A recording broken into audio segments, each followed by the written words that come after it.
Hello and welcome to this episode of the Minute Doctor Who podcast. Yes, I'm the one over there, the tiny guy in the distance, left-hand side of the frame. Yes, and here I am at the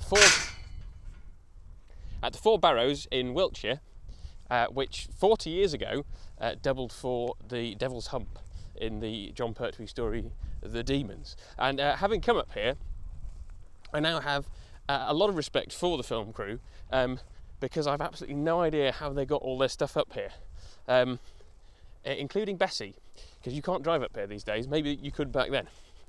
Anyway, just had a pleasant lunch down in the village in the Blue Boar, aka the Cloven Hoof, which if you visit you can pop in and see the Cloven Hoof sign. They still have it in the pub. Yes, well, I'm getting closer to the camera now, so I haven't got much left to say. To be honest, The Daemons is not a story that I'm overly fond of. I've only ever seen it once on VHS and read it a couple of times. But yes, I just thought this would be nice to come up here on my holiday and see the place again. Yes, Aldbourne's back that way, and I'll see you down there.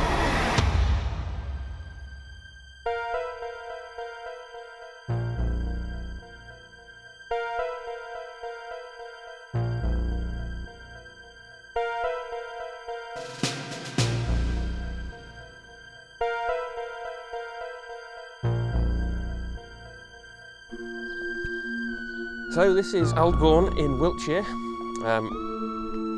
to Doctor Who fans more commonly known as Devil's End from the Jon Pertwee story The Daemons, famously his favourite story. And that's the church, which was blown up at the end of the story, leading people to write in and complain. And obviously you can see it's still there. What was blown up was a model. You do wonder how people were taken in. Maybe it was the quality of the TV sets at the time. Over there is the Blue Boar, or the Cloven Hoof, which is it does very nice lunch and drinks and all that kind of stuff. And here we are on the green, where all that Morris dancing stuff went on. Personally, I'd rather have a pint.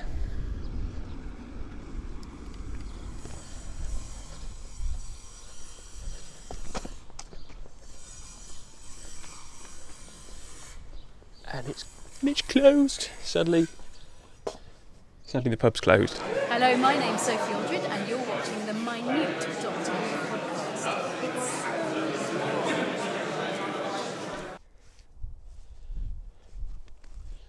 So that's it for this episode of TMDWP. Please keep emails coming in, min_dw@yahoo.co.uk. Let me know about times in the shows past where you think the Doctor's actions have been morally ambiguous or even downright bad, and I'll hopefully come up with an episode in the future commenting on all of those.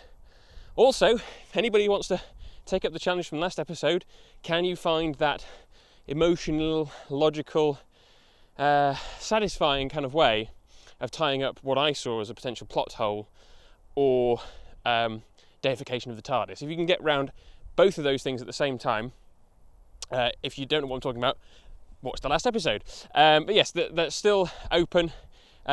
One single release classic series Doctor Who DVD to someone who can do that. So don't hesitate to get in touch if you think you can.